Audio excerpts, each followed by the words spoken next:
stuff as well. So we're sitting on the beach, and I grew up on the beach in Australia, and so I'm a waterman, and I wanted to teach my 13-year-old son kind of the ins and outs of surfing. And so we're sitting there at the beach, and he was like, we had a paddleboard that day, so he was going to go paddleboarding, and so I was like, he had it all pumped up, he was ready to go, and I said, hey buddy, why don't you come over here, let's have a little chat. And here's the reason why, is because I was watching, because I grew up in that environment, where the rip current was. And there was a rip current that day, and in Australia, they had these surf lifesavers, and they had like these flags. They said you can't swim between those. And so these tourists, what did they do? They were clueless, and they were just running straight into the ocean without any awareness of the danger of what they were going to get into. And so they go straight into the rip current. Guess what would happen? They would get sucked in. Guess what would happen? The lifeguards would go in to rescue it, and this would happen over and over again. And so I looked at my son, and I said, Charlie, here's the deal. I said, I want you to be the most successful waterman or surfer, but I know that to do that, you're going to need to know a few things. Because at some point, I'm going to have to release you into that ocean, and you're going to have an awareness of the benefits, but also the dangers. And if you know all about the dangers, then guess what you're going to do? You're going to have inside knowledge. You're going to know where the dangers are. You're going to know where not to go, so that, and this is what I'm going to share with you this afternoon, it's so important. I said, because I want you to enjoy that experience to the greatest degree. And as parents, I really think that sets us up to understand this journey that we're going on with our children. They come into the world, none of us get an operating manual with these children. And then all of this world comes crashing in, and we see all the dangers. Why is that? Because we've gone through it. We have seen some of the pitfalls in our lives. Or we're really close to somebody that's also seen some pitfalls. And guess what we want to do? We want to tell our kids, we want them to avoid all of those pitfalls. Why? Because we want to launch them in to young adults to be successful and healthy and free. And so what we're going to talk about this afternoon is what we call the journey of transition. We're going to talk about a couple of different things. And I'm going to look at a few notes here today.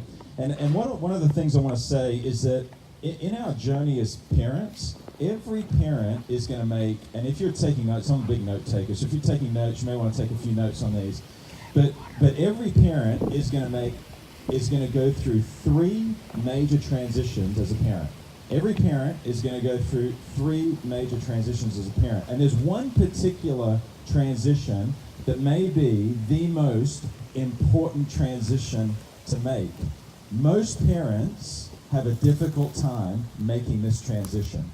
And if I wouldn't have sat in your seats a couple of years ago and heard what I'm going to share with you this afternoon, I would be making that same mistake with my 13-year-old son. Now, here's the interesting thing, and some of these wonderful mothers down here, we were just talking about this a second ago, is that whenever we get in the car and go on a trip with our kids, what's the first question that our kids ask? Where are we going? Okay, right? And then what else do they ask? What are we going to?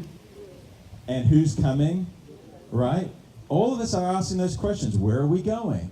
What are we going to do? Who's coming with us? How many of you, when you were trying to tell your teenage child to come with you, or young adult child to come with you, they were like, Mom and Dad, where are we going for the weekend? What are we gonna do? Okay? Any high social, young men and women, like kids who are like, well, who's gonna be there? Or got a little bit of a FOMO, fear of missing out on us, And so that's the question that most young adults are asking. Mom and Dad, where are we going? Now, what's the question? Now, here's the other question. There's a question that not many people ask, and I'm going to share that with you this afternoon. And here's the question. Is that this is the question that us as parents need to ask, okay? That's the question. Where are we going? What are we doing? Who's going to come with us? That's the question our teenage sons and daughters are asking. Here's a question that parents need to ask. Who are we going to be on the journey? Who are we going to be on the journey? That is a question that rarely gets asked. where are we going, and who we're going to be. So these are the two questions I'm going to answer this afternoon. Question number one, where are we going? And if you look at the little poster behind us, you'll see that there are 4 stages, 3 transitions, 1 very important transition. And in just a minute, we're going to take a deep dive into that. Second thing is this, is that who are we going to be as parents on the journey? What does it look like to be a parent? How do we define that, and what are the things we got to do? And I'm going to talk about that as well. So let's dive in. We've only got a few minutes together, and I love this, my big Mickey Mouse hand here, you know, and we're gonna look at this over here. But there are 4 major stages in our parenting.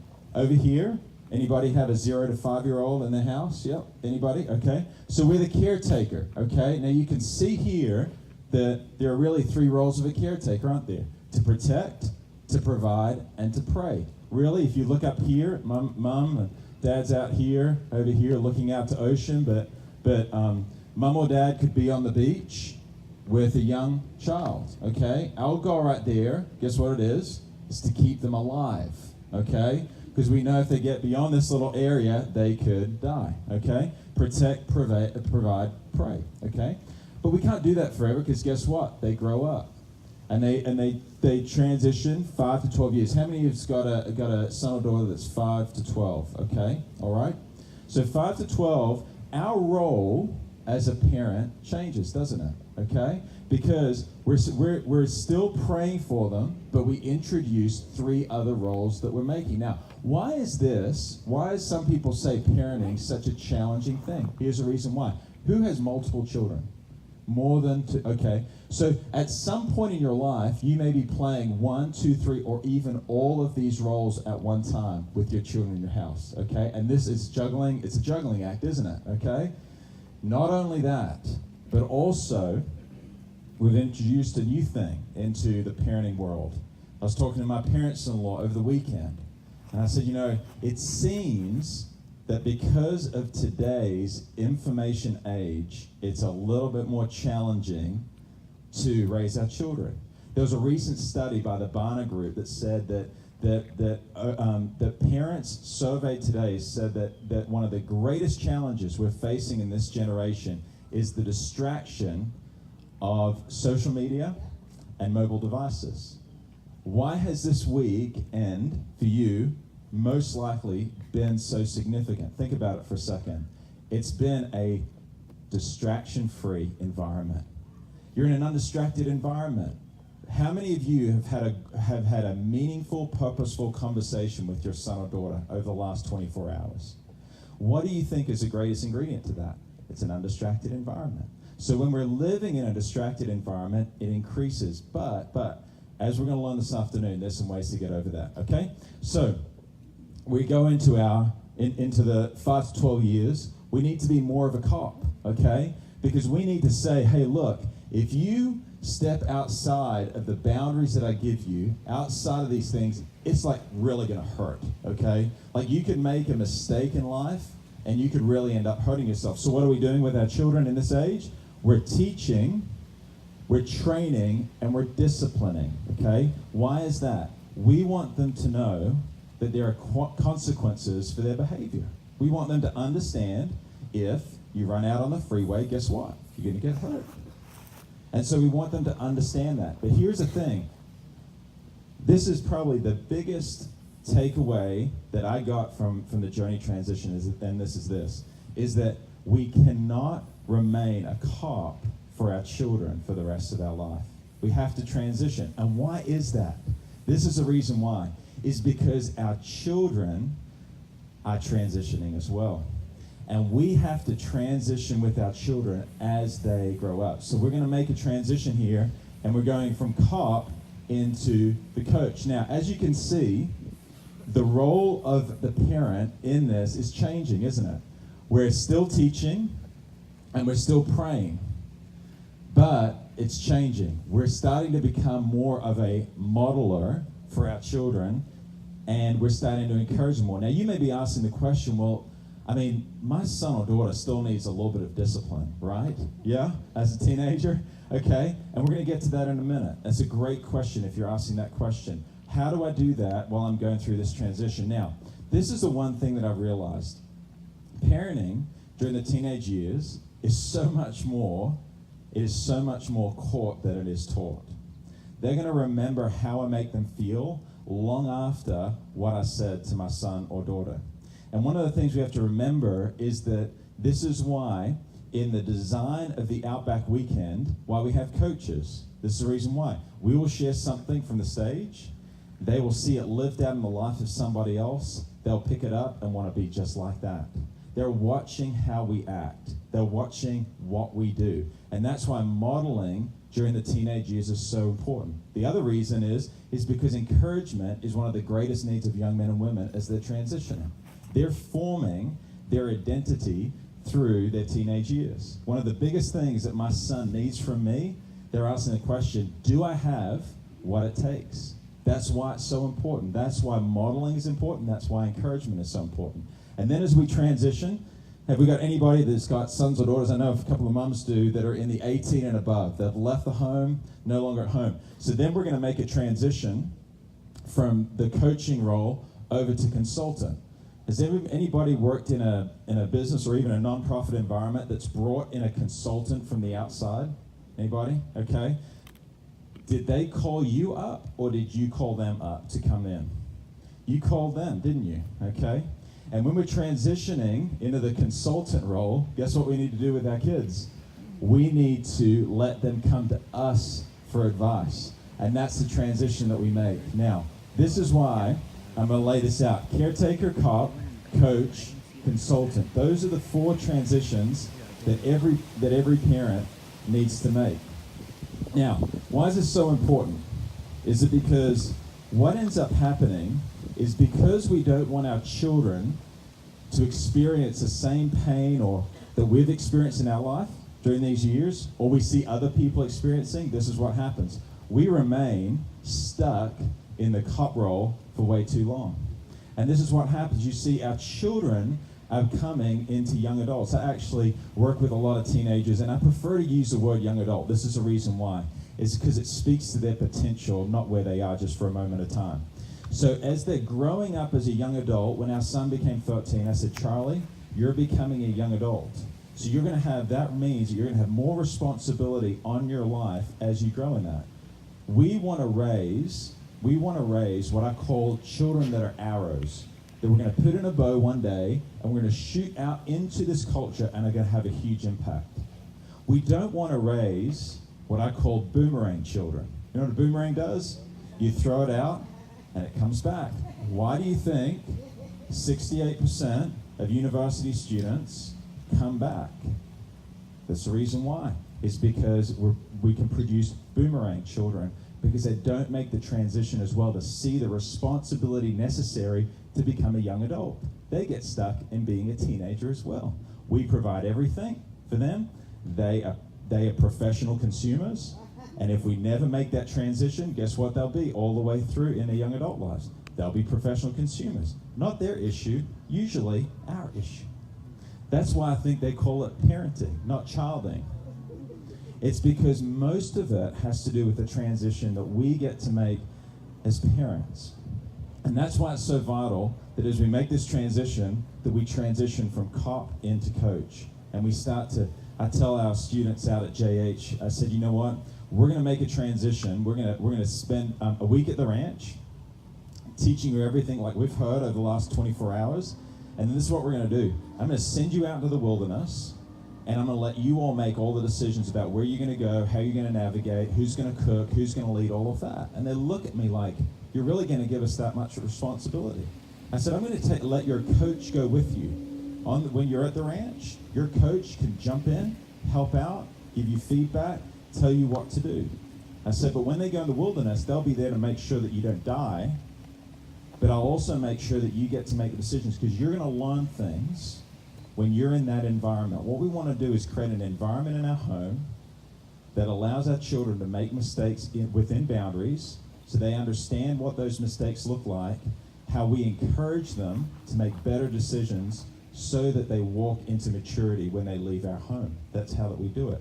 Have you ever watched a baseball team that goes through spring training What are the coaches doing? They're on the field with them.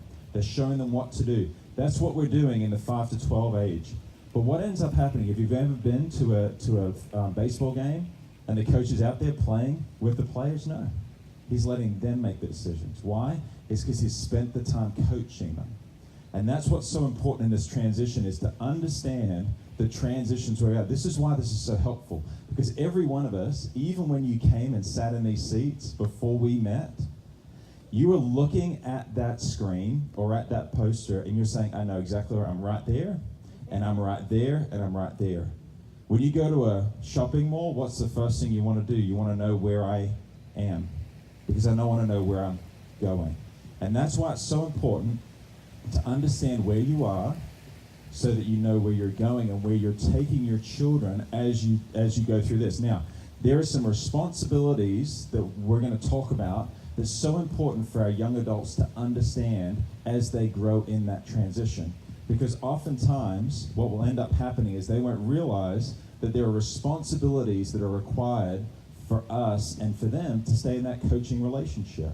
They need to respond as well. So what we're going to do is, I spent a few minutes just talking about where we're going. Now, what I want to spend most of our time talking about today is who we're going to be on the journey. One of the biggest questions we'll ask is that, what are we going to be as a parent on this journey? Most of the time, I've found, is that what we want to do is can you just give me the quick fix on what to do with my teenager? We want the plan, don't we? We want to know where we're going. Give me the roadmap. Let me see if I can apply this to my children. It will fix them, and then my life will be solved. But what I've realized is that most of it has to do with the fact that what God's going to do in our life first. As a result of that, then we're going to get to model for our children, and we'll see transformation in their life as well. Because guess what? Like I said, it's so much more caught than taught. They're wanting to see if it's the real deal. I can say something multiple times to my children. I can model it one time and they'll catch it. It's so important. They're visual learners. They want to see it in application. That's why we could just go from talk to talk to talk to talk and out back. And we would be information rich. We would go away and say, I've got all the notes. That's really good. But why do we go do the trust fall? Why do we go do low ropes? Why do we do some of these things? This is the reason why. It's because we want it to change from information to transformation. And the way that we do that is that we model what this looks like in our life. And that's the transition that we're making from cop into coach. The biggest thing there is to model, okay? So now I want to talk about who we're going to be on the journey. What does it look like, and what are the roles of a parent as we're going on this journey? Now, one of the things that I've learned with my children is that as we're going on this journey, one of the biggest things is to understand what I'm doing, how it's impacting their life. I can't model things that I don't know is not impacting them. And so I have these regular check-ins with my children. And now, I got to tell you, you got to brace yourself for this. You may have already done this, but have you ever asked your children, has there anything that I've done that has offended you? Is there anything that I said over the last week, anything I've done that I've offended you? Because I can think that everything is going great in my life with my kids, but I could be missing one thing, and they can get hung up on that, and they will never let me know unless I ask them first. Now, I've had some pretty real moments with my kids where I said, Dad, when this happens, this is how it makes me feel. But I'd much prefer to know what's going on, to make an adjustment in my life and develop our relationship and keep it close, rather than that continue to pull us apart and I don't even know that it's going on. One of the things I'd encourage you to do on a regular basis with your kids, maybe on a weekly basis, especially as they go into those young adult years, is to pull them aside on a weekly or on a monthly basis and say, is there anything over the last month that I've said or done that has offended you or has hurt you? And it'd be interesting to see what that is, because we see life two different ways. They see it a certain way, we see it a certain way, we have a personality, they have a personality.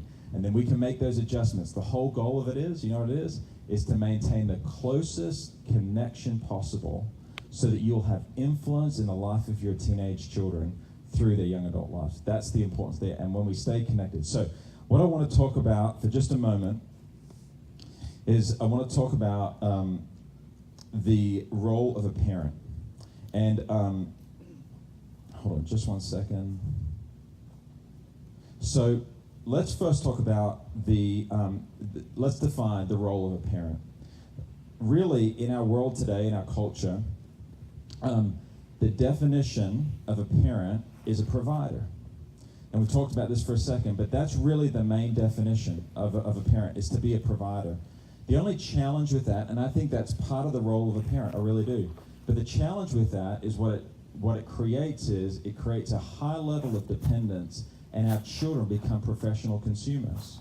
They look at us to always provide, and then they're just constantly consuming.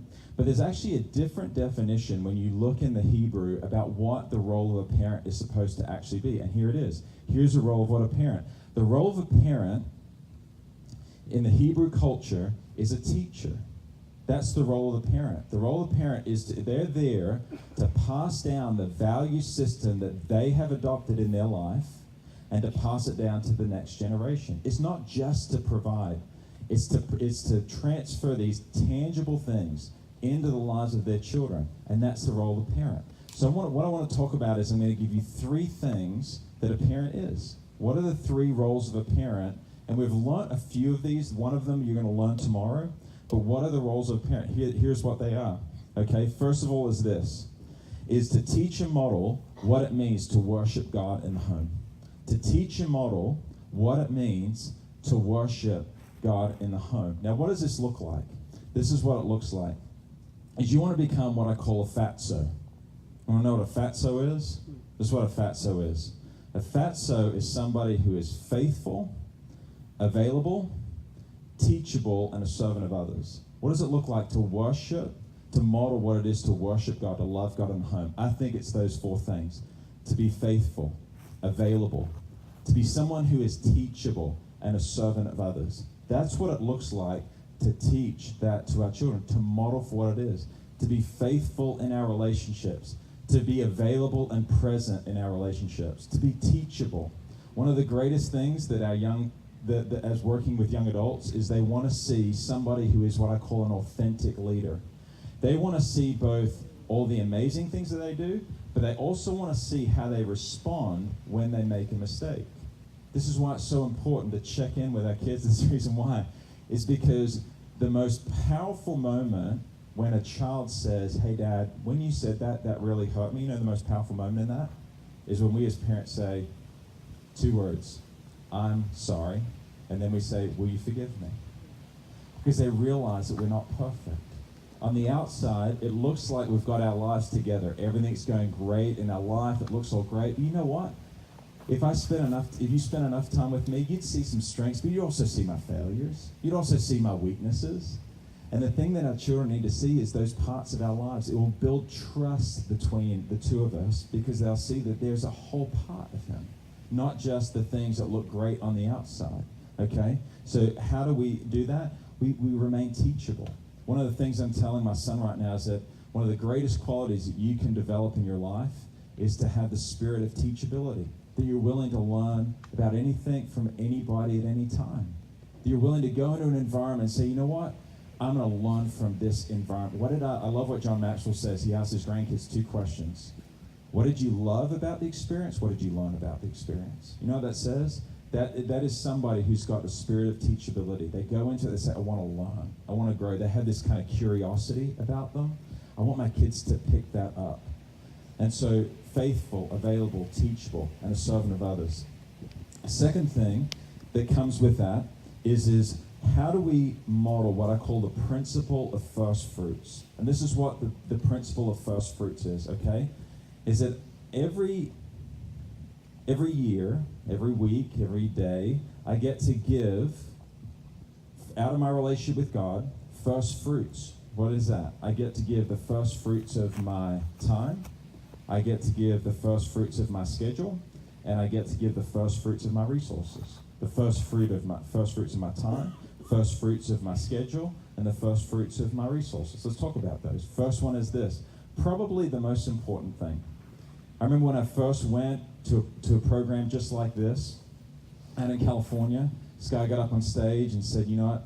He said, this is what a relationship with God actually looks like. You see, I had come to faith when I was 21, and a friend of mine invited me to go to church. It was the furthest from the thing that I wanted. I was in control of my life in university. I didn't want someone else to control me, so I really did the Heisman on him, and eventually God got a hold of my life. And then but the question after I came to faith was this: what does it look like on a daily basis to have a relationship with God? I was on this journey. What does that look like? And our kids are also on a journey. What does this look like in today's world with all the pressures of sports and tests and social pressures? What does it look like to have a relationship with God, and how do I live that out? Well, here's the thing, is that I learned, like we're going to learn tomorrow morning, that setting aside the first moments of the day to connect in our relationship with God impacts every other part of our life. When I'm in divine connection with my Heavenly Father, He takes care of everything else. The most important meeting of my day, every day, is my meeting with my Heavenly Father. Why? It's because Jesus modeled the same thing in His relationship when He was on the earth. How did He know? Have you ever read some of those stories where He walked through the crowd and He healed that person, didn't heal that person, and went there and did that? How did He do that? Yes, He was God, but I wonder if some of it came down to the fact that He met with His Heavenly Father every morning and said, Father, I only do and say what you're telling me to do and say. How does He get with that? He's got a relationship with Him. That's what it's like. He asks questions of Him. We stay there and we listen to what He's got for us. And then this is what the amazing thing, without getting into the talk tomorrow, but this is the amazing thing. He sets up what I call divine appointments and divine interruptions every single day. And that's why we call this the everlasting adventure. Because when we wake up every day, when we're living in that relationship with Him, when we're spending time with Him, this whole life is an adventure. You kind of look curiously. Like my wife said, she said, have you ever been on a trip and you're like, I wonder why I'm on that trip? I always love asking that question. Who am I going to meet? Who's going to be in the airplane? Who's going to be next to me at the hotel? When I check in, who am I going to meet at some of these conferences? Is there going to be a divine appointment that could change the rest of my life? And when we're living in relationship with God, we're constantly curious, God, what are you teaching me? What have you got for me? Where do you want me to grow? Is there anything that you want me to participate in? And that's how we live. And you know how we live a peaceful life, which is one of the roles of a parent, by the way, is to remove anxiety out of all of our relationships in our family unit and to increase peace and bring love and decrease fear. That's our role. How do we do that? You're going to learn tomorrow morning that comes from an abiding relationship with Jesus Christ.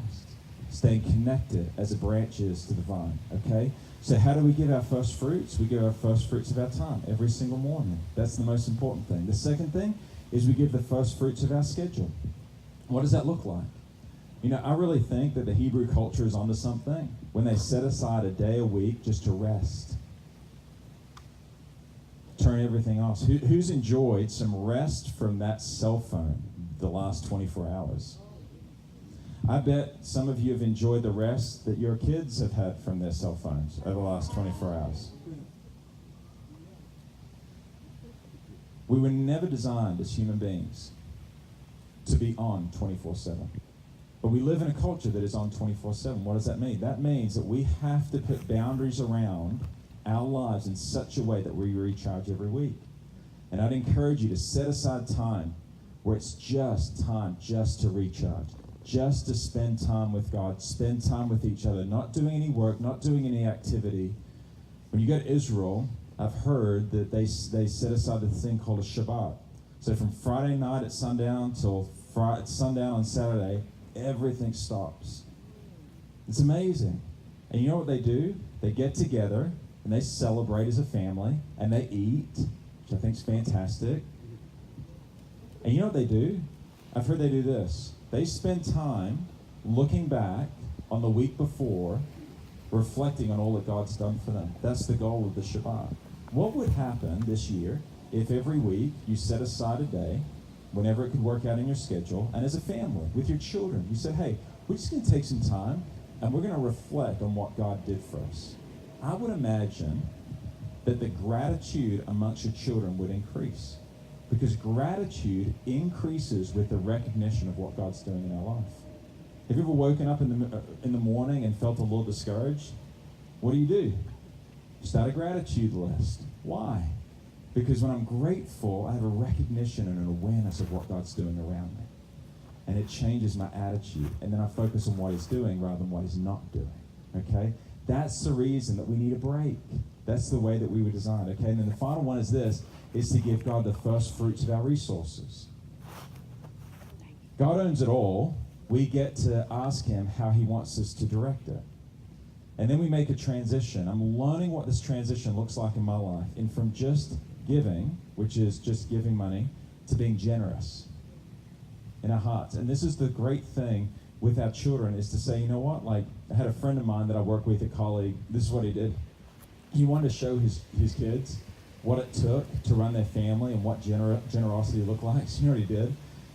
He went and cashed his paycheck, you know? I can't remember the last time, everything's digital now, so that's just such a foreign term. But he cashed his paycheck, and he got all the money out on the table, and he brought his kids in, and he said, we're going to talk about where all of our money goes, you know? Because most of our kids think that when we need money, what do? We go to an ATM, and we hit 4 buttons and enter, and then money comes out.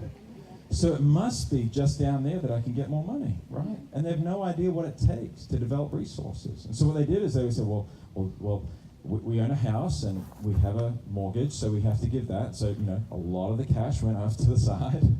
And then, so we got to eat, you know, so put that off to the side. And then they went through school and clothes and car and insurance and gas and went through all. And there was very little left over. And they had a recognition. Wow, that's what it takes to run a family. And listen, but before we do all of that, we need to give God the resource to be generous, because this is what we're doing, is we're saying, I would prefer to trust God with 90% rather than not trust him with 100% and keeping all of it. I'd rather trust God and have his blessing on living off of 90% or wherever you choose that to be, rather than living off 100% without God's blessing. That's what we're teaching them. We're teaching them to do that. And if I had more time, I could go into some more stories about that. But first fruits of our time, first fruits of our schedule, first fruits of our resources, okay? That's the first thing, is to teach and model for our kids what it looks like to love God. That's how we do it. That's how we express love to God in our relationship, okay? Number one. Number two is this, is that we're going to help our children discover what God's put inside of them, what their bent is. It says, train up a child in the way they should go, and when they're old, they will not depart from it. There is a bent, there is a gift, there is a talent inside of every one of our children. And God has put that inside of them, and it's going to be something that they develop, and when they develop it, it's going to be something that may produce their resources of what they're going to live off for the rest of their life. It might be multiple things. You know, one thing I've realized is that it's most likely going to be different than the bent that's inside of me. And so what we get to do is we get to discover with our children the way that God's wired them, the talents and the gifts that he's given them. So what we can do, we come alongside as a coach to help encourage that so they develop that. I've heard it said recently that oftentimes the talents that God gives us come in seed form. We want it in oak form. We want the oak tree. We want all the fruit. We want all the shade.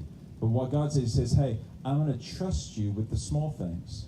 This is one of the things I'm impressing upon the heart of my son, Charlie. Do a lot with a little, and God will give you to do a lot with a lot. Do a lot with a little, and then he'll trust you to do a lot with a lot. It all starts with the small thing. And we as our parents, we get to be in the prime position to say, you know what is it? This is why we need to spend time with him.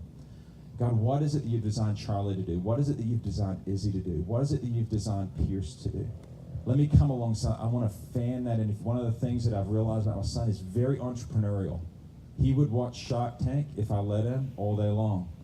And he sits and he studies these business deals, and it's like, that's why that's going to work, Dad. That's why that's not going to work. That's not a good pitch. There's no customer pain point there.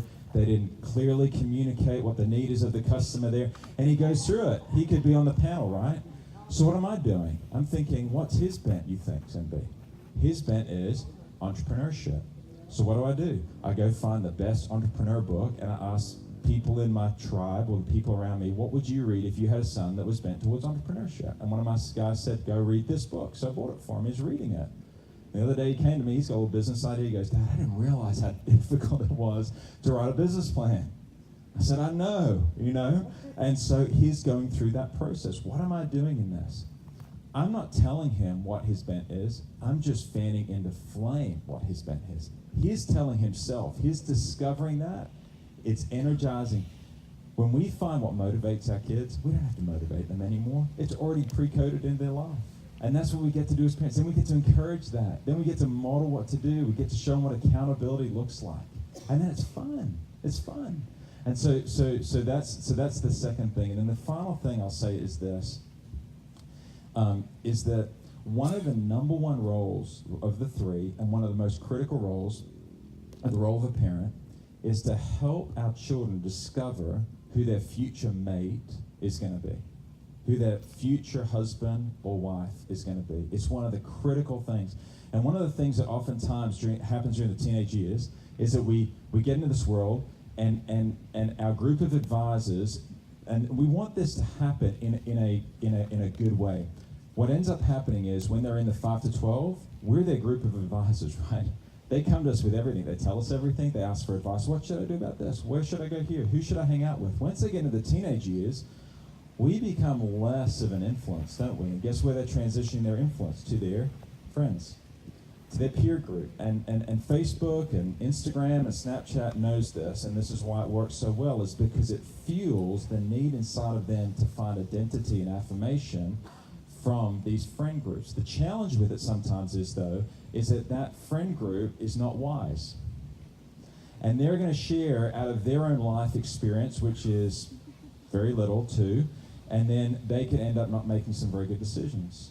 So one of the things that's so important is, and especially one of the biggest decisions that I believe that outside of the decision to follow after God in their own personal, like to take ownership of their faith, the next decision that will impact their future happiness is going to be the person that they date. Because people we date, we end up marrying. And that's a lifelong decision.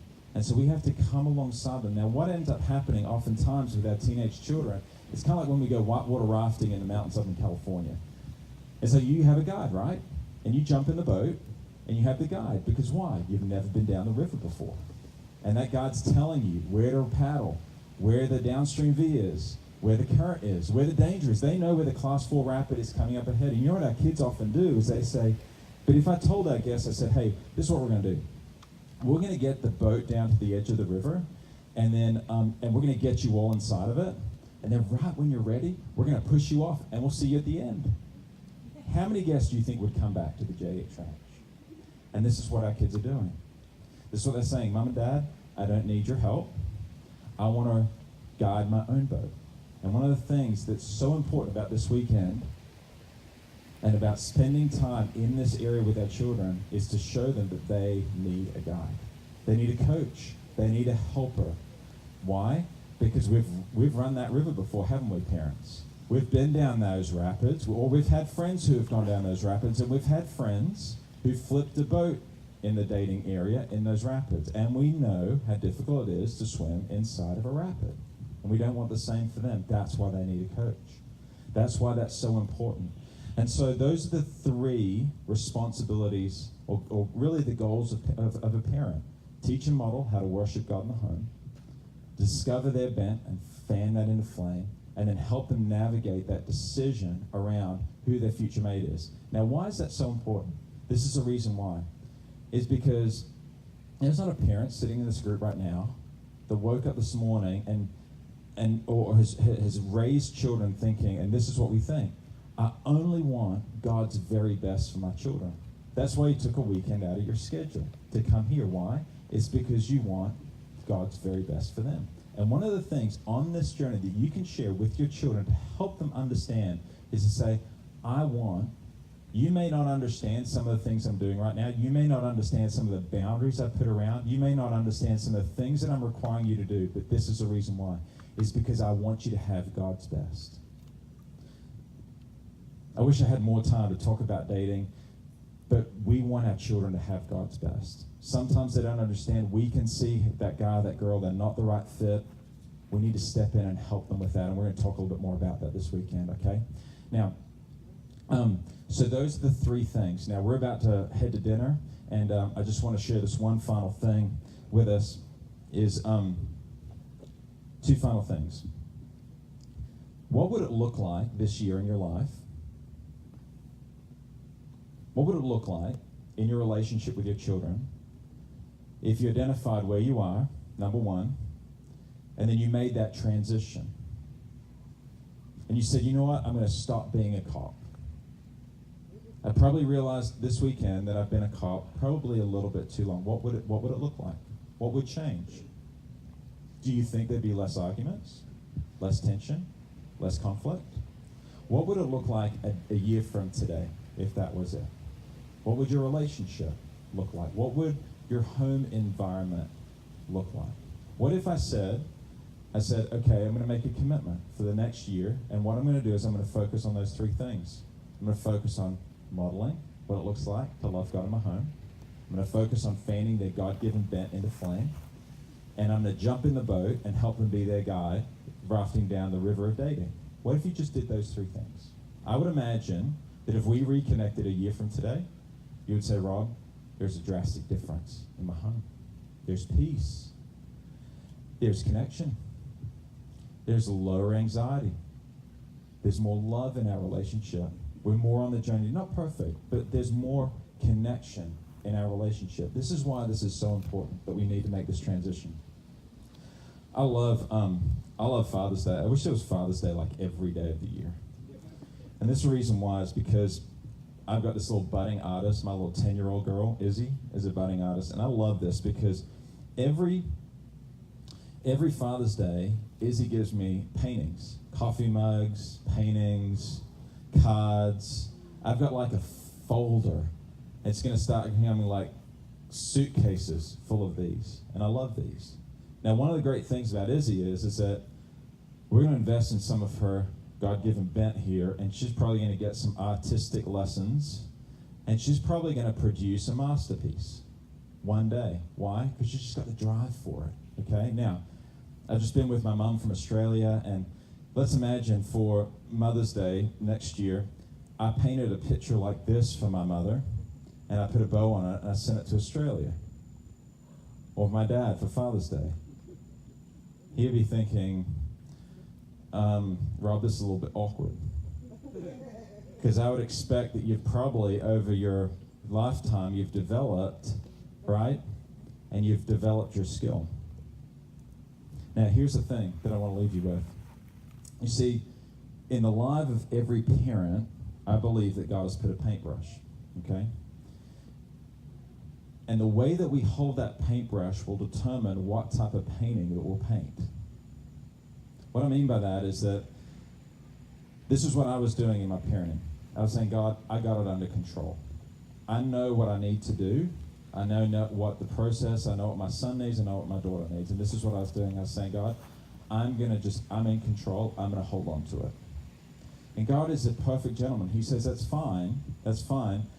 You can continue at almost 40, Rod, to continue to paint like this if you want to. He said, I'm going to make an invitation to you if you want it. I'm going to invite you into a journey where if you just open your hand and let me take the paintbrush, I can paint a masterpiece of your children and of your parenting journey. If you just open your hand to me. If you just let me take the paintbrush. Now, here's a cool thing about painting with God that I've learned, is that he doesn't just take the paintbrush and do it himself. You know what he does? He takes the paintbrush, he holds it, and then he grabs our hand. He said, we want to do this together. I'm going to show you how to do it. I'm going to give you some principles. I'm going to give you some pieces, and we're going to paint this journey together. I'm going to show you what it looks like to be a coach. I'm going to show you what it looks like to teach a model. I'm going to show you the bent of your children. I'm going to show you what it looks like to be a guide. This is our opportunity before us. I want to leave this with you. How are you holding your paintbrush? Because the degree that you're holding your paintbrush is the degree that God we give permission to paint the masterpiece, you see. He wants us to have a masterpiece. It depends how we hold it. And that's why it's so important. I go all the way back to the very beginning. Why it's so important to spend time with God every single day. That's the number one thing.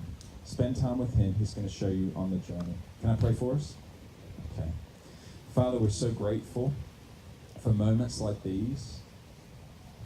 And every parent here is an intentional parent that wants to do this right. I want to do it right, Father. But we know that there's a mixture of upbringings and challenges that we face that's unique to each of our worlds. And we know that those have an influence on how we parent our kids. And so, Father, pray that as we go away from this moment and as we go into our worlds where we're leading our children, Father, you would show us that we want to open our hands and say, Father, would you take the paintbrush of our lives every single day in the area of parenting and say, would you paint a masterpiece with it? I'm giving you permission today. I'm releasing this into you. I'm releasing my kids into you and saying, Father, paint a masterpiece.